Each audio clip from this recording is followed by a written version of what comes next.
ఘోర వార్తాలోకంకు స్వాగతం. ఈనాటి ముఖ్యాంశాలు: ఓటర్లలో చైతన్యానికి ప్రత్యేక స్వీప్, శ్రీ సిమెంట్ ఉత్పత్తి షురూ, దాచేపల్లిలో 2500 కోట్ల రూపాయలతో యూనిట్ ఏర్పాటు, ఎన్నికల్లో పోటీకి ఎంత కావాలి, నిర్మల వ్యాఖ్యలతో ఎన్నికల వ్యయంపై చర్చ, భగ్గుమంటున్న భానుడు, రాజ్యసభ సభ్యురాలిగా సోనియా ప్రమాణం, 24 అంగుళాల చాంతాడు మీసాలు,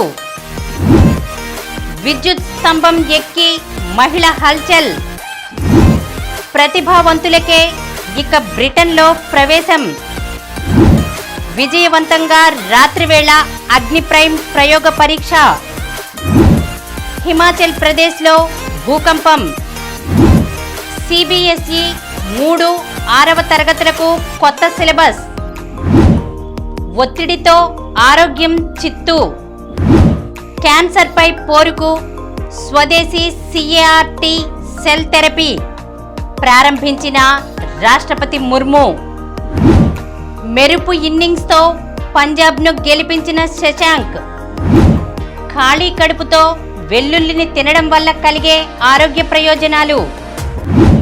ఈరోజు వార్తలను చూద్దాం. ఓటర్లలో చైతన్యానికి ప్రత్యేక స్వీప్.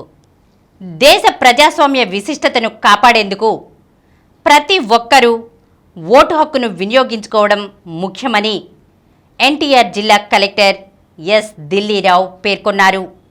జిల్లాలో ఈ దఫా ఎన్నికల్లో ఓటింగ్ శాతాన్ని పెంచడానికి ప్రత్యేకంగా వినూత్నంగా స్వీప్ కార్యక్రమాలను నిర్వహిస్తున్నట్లు కలెక్టర్ తెలిపారు. Systematic voters education and electoral participation కార్యక్రమంలో భాగంగా గురువారం విజయవాడ బెంచ్ సర్కిల్ వద్ద ఈవీఎం బ్యాలెట్ యూనిట్ నమూనాను ఎన్టీఆర్ జిల్లా collector S Dilli Rao, joint collector P Sampath Kumar, VMC commissioner Swapnil Dinakar Punkar, DRO V Srinivasa Rao, Vijayawada RDO BH Bhavani Shankar, senior citizens icon doctor G Samaram, sweep nodal అధికారి యు శ్రీనివాసరావు, అడిషనల్ కమిషనర్లు A Mahesh, Satyavathi తదితరులతో కలిసి ఆవిష్కరించారు. ఈ సందర్భంగా కలెక్టర్ మాట్లాడుతూ విజయవాడ అర్బన్ పరిధిలో 85% ఓటింగ్ లక్ష్యంగా స్వీప్ కార్యక్రమాలు చేపడుతున్నట్లు తెలిపారు. ప్రతి నియోజకవర్గంలోనూ ఓటరు అవగాహన కల్పిస్తున్నట్లు చెప్పారు. వీటిలో కళాకారులను భాగస్వాములను చేస్తున్నట్లు తెలిపారు. ఎన్నికల సన్నద్ధతను తెలియజేసేందుకు ఓటర్లను చైతన్యవంతులను చేయడానికి ఈ నమూనాను ఆవిష్కరించినట్లు తెలిపారు. పట్టణ ప్రాంతాల్లో ఓటింగ్ శాతాన్ని పెంచడంలో విస్తృత ప్రజా భాగస్వామ్యం అవసరమని తెలిపారు. ప్రలోభాలకు తావులేని ఎథికల్ ఓటింగ్కు చర్యలు తీసుకుంటున్నట్లు చెప్పారు. ఈ కార్యక్రమంలో భాగంగా నేను ఓటర్ అయినందుకు గర్వపడుతున్నాను అన్నారు. నేను తప్పకుండా ఓటు వేస్తాను అని చాటి చెప్పడానికి వీలుగా సెల్ఫీ పాయింట్ను ఏర్పాటు చేశారు. శ్రీ సిమెంట్ ఉత్పత్తి షురూ, దాచేపల్లిలో 2500 కోట్ల రూపాయలతో యూనిట్ ఏర్పాటు. రాష్ట్రంలో మరో భారీ పరిశ్రమ వాణిజ్యపరంగా ఉత్పత్తిని ప్రారంభించింది. ప్రభుత్వ సహకారంతో నిర్దేశించుకున్న లక్ష్యం కంటే 6 నెలల ముందుగానే ఉత్పత్తి ప్రారంభించడం ద్వారా శ్రీ సిమెంట్ రికార్డు సృష్టించింది.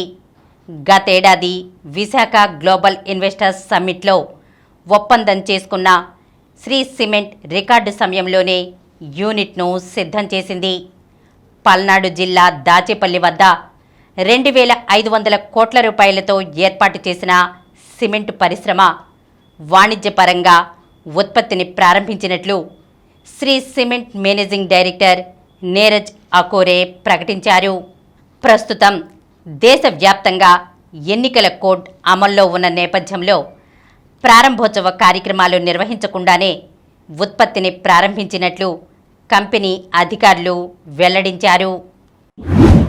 ఎన్నికల పోటీల్లో ఎంత కావాలి?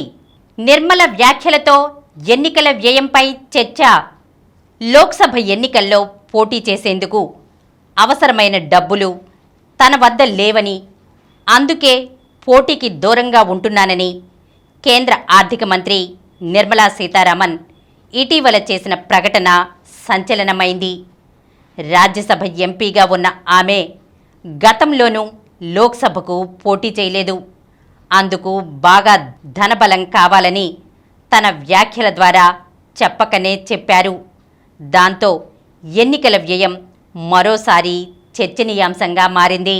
2016లో కర్ణాటక నుంచి రాజ్యసభకు ఎన్నికైన నిర్మల 2014 నుంచి 2016 దాకా ఆంధ్రప్రదేశ్ నుంచి రాజ్యసభ ఎంపీగా ఉన్నారు. గత రాజ్యసభ ఎన్నికల అఫిడవిట్లో ఆమె తన నికర ఆస్తుల విలువను 2.5 కోట్ల రూపాయలుగా ప్రకటించారు. అయినా ఎన్నికల్లో పోటీకి సరిపడా డబ్బుల్లేవని స్వయంగా దేశ ఆర్థిక మంత్రే అనడంతో అసలు ఒక అభ్యర్థికి ఎంత డబ్బుండాలన్నది ఆసక్తికరంగా మారింది. ఎన్నికల ప్రచారానికి పార్టీలు ఎంతైనా ఖర్చు పెట్టవచ్చు, వాటికి పరిమితులేమీ లేవు. కానీ అభ్యర్థులు చేసే వ్యయాలకు మాత్రం పరిమితులు ఉన్నాయి. లోక్సభ ఎన్నికల్లో ఒక అభ్యర్థి 95 లక్షల రూపాయలకు మించి ఖర్చు పెట్టకూడదు. అసెంబ్లీ ఎన్నికల్లో గరిష్ట వ్యయ పరిమితి 40 లక్షల రూపాయలు. కేంద్రపాలిత ప్రాంతాలు, చిన్న రాష్ట్రాల్లో లోక్సభ ఎన్నికలకు 75 లక్షల రూపాయలు, అసెంబ్లీకి 28 లక్షల రూపాయల పరిమితిని కేంద్ర ఎన్నికల సంఘం విధించింది. భగ్గుమంటున్న భానుడు. అదుపు తప్పుతున్న ఉష్ణోగ్రతలతో భానుడు భగ్గుమంటున్నాడు. రానున్న 2 రోజులు మరింతగా ఉగ్రరూపం దాల్చనున్నాడు.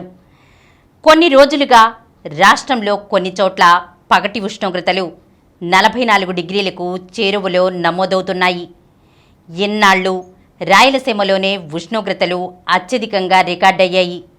ఈరోజు రేపు ఉత్తర కోస్తాలో అంతకు మించి నమోదు కానున్నాయి.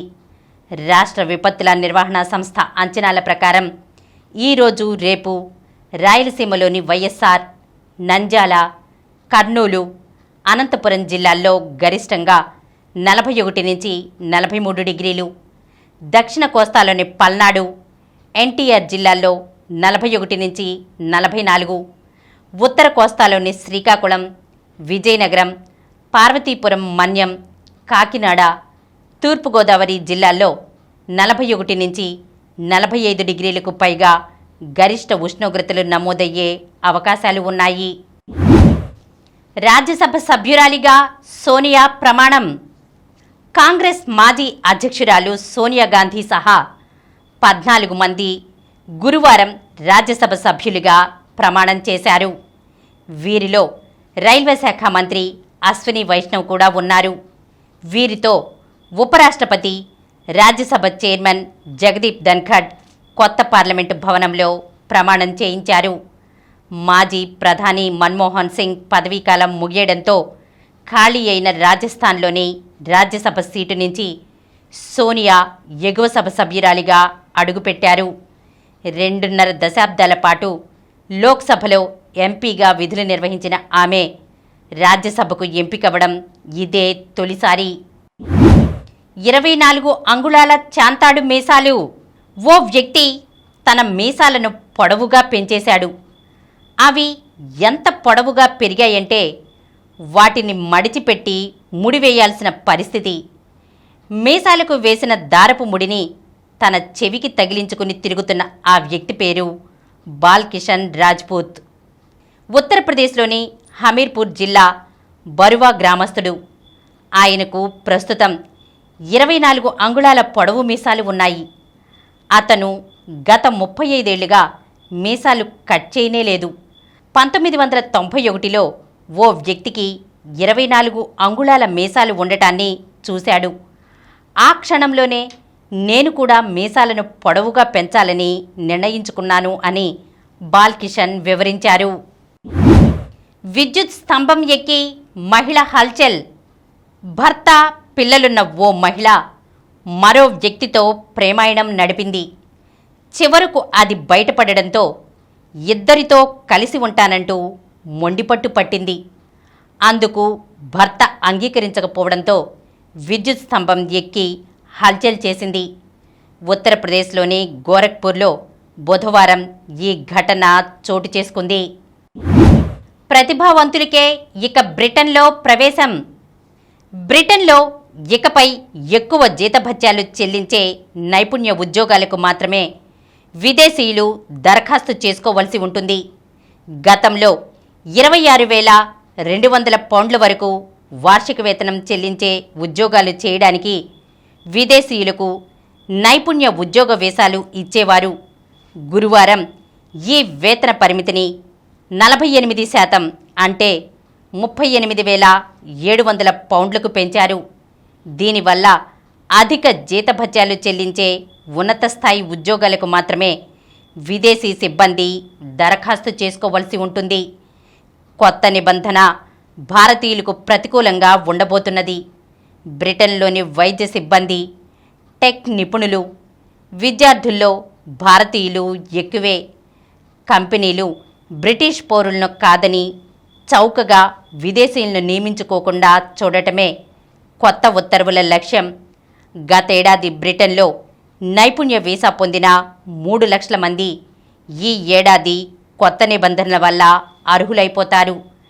చౌకగా లభించే విదేశీ సిబ్బంది వల్ల బ్రిటిష్ పౌరుల జీతభత్యాలు కోసుకుపోతున్నాయని, దీన్ని నివారించడానికే కొత్త నిబంధన తెచ్చామని బ్రిటన్ హోంమంత్రి జేమ్స్ క్లెవర్లీ వివరించారు. విజయవంతంగా రాత్రివేళ అగ్ని ప్రైమ్ ప్రయోగ పరీక్ష వ్యూహాత్మక రక్షణ సామర్థ్యాలను మరింత బలోపేతం చేసేలా కొత్త తరం బాలిస్టిక్ క్షిపణి అగ్ని ప్రైమ్ను రాత్రి సమయంలో భారత్ విజయవంతంగా పరీక్షించింది. ఒడిశా తీరంలోని అబ్దుల్ కలాం దీవి నుంచి బుధవారం రాత్రి సుమారు 7 గంటల సమయంలో నింగిలోకి దూసుకెళ్లిన ఈ అణ్వస్త్ర సామర్థ్య క్షిపణి ప్రయోగ లక్ష్యాలన్నింటినీ అందుకొని సత్తా చాటింది. అగ్ని ప్రైమ్ 1000-2000 కిలోమీటర్ల పరిధిలోని లక్ష్యాలను ఛేదించగలదు. ఈ క్షిపణిని రాత్రివేళ విజయవంతంగా పరీక్షించినందుకు గాను వ్యూహాత్మక బలగాల కమాండ్, రక్షణ పరిశోధన అభివృద్ధి సంస్థలతో పాటు సాయుధ బలగాలను రక్షణ మంత్రి రాజ్నాథ్ సింగ్ అభినందించారు. హిమాచల్ ప్రదేశ్లో భూకంపం. ఉత్తర భారతంలోని కొన్ని ప్రాంతాల్లో గురువారం భూమి కొన్ని సెకన్ల పాటు కంపించింది. హిమాచల్ ప్రదేశ్లోని చంబా జిల్లాలో దీని తీవ్రత భూకంప లేఖినిపై 5.3గా నమోదైంది. చంబా పట్టణానికి దాదాపు 100 కిలోమీటర్ల దూరంలో ఉన్న మనాలిలోనూ ప్రకంపనలు వచ్చాయని స్థానికులు తెలిపారు. రాత్రి 9:30 ఈ భూకంపం వచ్చినట్లు జాతీయ భూకంప అధ్యయన కేంద్రం తెలిపింది. సిబిఎస్ఈ 3-6వ తరగతులకు కొత్త సిలబస్. సిబిఎస్ఈ పాఠశాలల్లో 3-6వ తరగతుల పాఠ్యప్రణాళిక మారింది. 2024-25 విద్యా సంవత్సరం నుంచే ఇది అమల్లోకి రానుంది.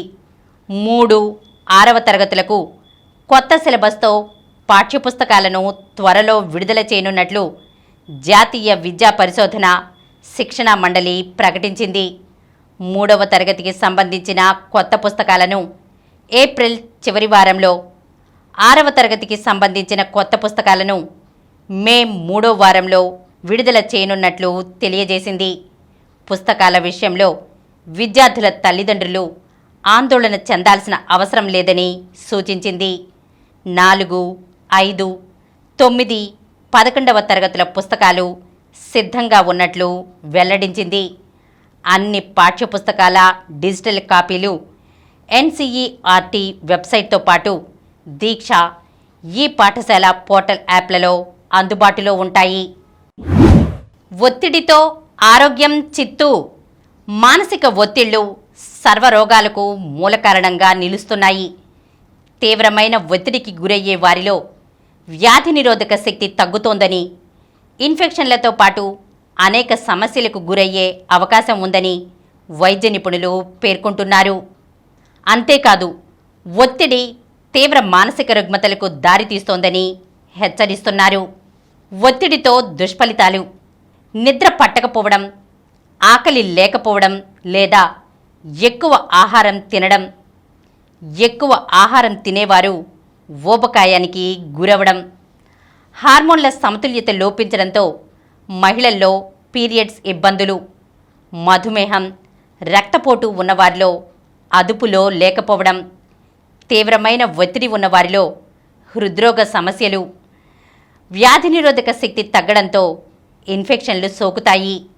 అధిగమించే మార్గాలు: రోజు ఒకే సమయానికి నిరంతరాయంగా 7 గంటలకు తగ్గకుండా నిద్రపోవడం, సమతుల ఆహారం తీసుకోవడం, రెగ్యులర్గా వ్యాయామం చేయడం, యోగా, మెడిటేషన్పై దృష్టి సారించడం, సెల్ ఫోన్ చూడడం తగ్గించి పుస్తక పఠనంపై ఆసక్తి పెంచుకోవడం, భావోద్వేగాలు, ప్రవర్తనలపై అదుపు కలిగి ఉండడం, అసమానతలు, సమస్యలను ధైర్యంగా పరిష్కరించుకోవడం చేయాలి.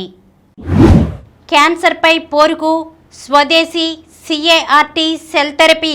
క్యాన్సర్ చికిత్సకు తొలిసారి దేశీయంగా అభివృద్ధి చేసిన సిఏఆర్టీ సెల్ థెరపీని రాష్ట్రపతి ద్రౌపది ముర్ము ప్రారంభించారు. ఐఐటి బాంబేలో గురువారం జరిగిన ఈ కార్యక్రమంలో ఆమె పాల్గొన్నారు. మానవాళికి ఈ చికిత్సా విధానం కొత్త ఆశలు కల్పించింది. మేక్ ఇన్ ఇండియాలో భాగంగా అతి తక్కువ ఖర్చుతో క్యాన్సర్ను ఎదుర్కొనేలా సిఏఆర్టీ సెల్ థెరపీని రూపొందించారు అని రాష్ట్రపతి అన్నారు. ఈ జన్యు ఆధారిత చికిత్సా విధానాన్ని IIT Bombay, Tata memorial centre సంయుక్తంగా అభివృద్ధి చేశాయి. ఇందులో రోగి టీసెల్ను సేకరించి క్యాన్సర్ కణాలపై దాడి చేసి నాశనం చేసేలా ప్రయోగశాలలో వాటిని తీర్చిదిద్దుతారు. నెక్స్ట్ CAR-19 సిఏఆర్ టీసెల్ థెరపీగా పిలిచే ఈ విధానం సాయంతో అనేక రకాల క్యాన్సర్లకు తక్కువ ధరల్లో సమర్థ చికిత్స అందించవచ్చు. మెరుపు ఇన్నింగ్స్తో పంజాబ్ను గెలిపించిన శశాంక్. సొంత గడ్డపై మాజీ ఛాంపియన్లు ముంబై ఇండియన్స్ సన్ రైజర్స్ హైదరాబాద్లను ఓడించిన గుజరాత్ టైటాన్స్కు పంజాబ్ కింగ్స్ చెక్ పెట్టింది. గురువారం ఆఖరి ఓవర్లో ఉత్కంఠ రేపిన ఐపీఎల్ పోరులో నిరుటి రన్నరప్ టైటాన్స్ 3 వికెట్ల తేడాతో ఓడింది. మొదట గుజరాత్ నిర్ణీత 20 ఓవర్లలో 4 వికెట్ల నష్టానికి 199 పరుగులు చేసింది. కెప్టెన్, ఓపెనర్ శుభ్మన్ గిల్ 48 బంతుల్లో 89 నాటౌట్ చెలరేగాడు. సాయి సుదర్శన్ 19 బంతుల్లో 33 ధాటిగా ఆడాడు. రబడకు 2 వికెట్లు దక్కాయి. అనంతరం లక్ష్య ఛేదనకు దిగిన పంజాబ్ కింగ్స్ 19.5 ఓవర్లలో 7 వికెట్లు కోల్పోయి 200 పరుగులు చేసి గెలిచింది. Player of the match Shashank Singh 29 బంతుల్లో 61 not out. Impact player Ashutosh Sharma 17 బంతుల్లో 31 మెరుపు బ్యాటింగ్తో పంజాబ్ను గెలిపించారు. నూర్ అహ్మద్ 2 వికెట్లు తీశాడు. ఖాళీ కడుపుతో వెల్లుల్లిని తినడం వల్ల కలిగే ఆరోగ్య ప్రయోజనాలు. ఖాళీ కడుపుతో వెల్లుల్లిని తింటే కొలెస్ట్రాల్ విలువలు తగ్గుతాయి. గుండెకు కూడా మంచిది. పచ్చి వెల్లుల్లిలో ఎలిసిన్ అనే ఒక కాంపౌండ్ ఉంటుంది. దీనికి కొలెస్ట్రాల్ను నియంత్రించే శక్తి ఉంది. అందువల్ల ఉదయం లేచిన వెంటనే కొన్ని పచ్చి వెల్లుల్లి రెబ్బలను తిని నీళ్లు తాగమంటారు. కొందరికి వెల్లుల్లి వాసన పడదు. అలాంటి వారు నిమ్మకాయ నీళ్లు కూడా తాగవచ్చు. ఉదయాన్నే తేనెతో వెల్లుల్లిని తింటే అనేక ప్రయోజనాలు ఉంటాయి. 2 వెల్లుల్లి రెబ్బలను చిదిమి తేనెలో నానబెట్టాలి. ఇలా నానబెట్టిన రెబ్బలను ఉదయాన్నే తింటే గ్యాస్ సమస్యలు తీరిపోతాయి. వీటిని తినలేకపోతే కొద్దిగా గోరువెచ్చని నీటిని తాగించాలి. ఈ మధ్యకాలంలో వెల్లుల్లి నూనె లభ్యమవుతోంది. ప్రతిరోజు వెల్లుల్లిని తినలేని వారు వెల్లుల్లి నూనెతో చేసిన వంటలు తినడం మంచిది. ఇప్పుడు కొన్ని సంక్షిప్త వార్తలను చూద్దాం. రేపటి నుంచే వార్షిక పరీక్షలు.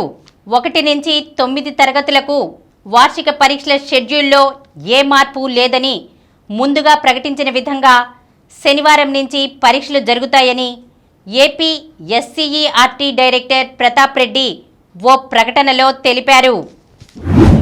ఢిల్లీ క్యాపిటల్స్ జట్టు కెప్టెన్ రిషబ్ పంత్పై ఐపీఎల్ గవర్నింగ్ కౌన్సిల్ 24 లక్షల రూపాయల జరిమానా విధించింది. విశాఖపట్నంలో బుధవారం కోల్కతా నైట్ రైడర్స్ జట్టుతో జరిగిన మ్యాచ్లో ఢిల్లీ జట్టు బౌలర్లు నిర్ణీత సమయంలో కనీస ఓవర్ల కోటా పూర్తి చేయలేదు. ఈ సీజన్లో ఢిల్లీ జట్టు రెండోసారి స్లో ఓవర్ రేట్ నమోదు చేసింది. శ్రీజ, ఐనీ రెడ్డిలకు పతకాలు. జాతీయ సబ్ జూనియర్స్ క్యారమ్ ఛాంపియన్షిప్లో తెలంగాణకు 2 పతకాలు లభించాయి. వారణాసిలో జరిగిన ఈ పోటీల్లో అండర్-14 బాలికల సింగిల్స్లో వి ఐనీ రెడ్డి రజిత పతకం, అండర్-12 బాలికల సింగిల్స్లో టి శ్రీజ కాంస్య పతకం గెలుచుకున్నారు.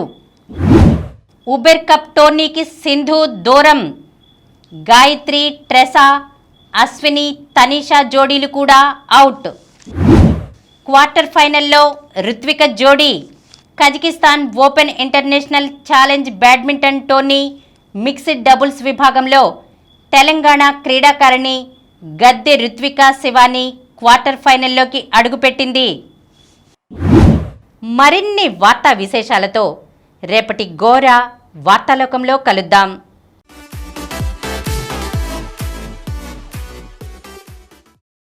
ప్రతిరోజు వార్తా విశేషాల కోసం అనతి కాలంలోనే 20 కోట్ల వ్యూస్ సాధించిన డాక్టర్ సమరం మల్టీ ఛానల్ నెట్వర్క్ సమర్పించు గోరా వార్తాలోకంకు సబ్స్క్రైబ్ చేయండి, లైక్ చేయండి, మీ ఫ్రెండ్స్కి షేర్ చేయండి.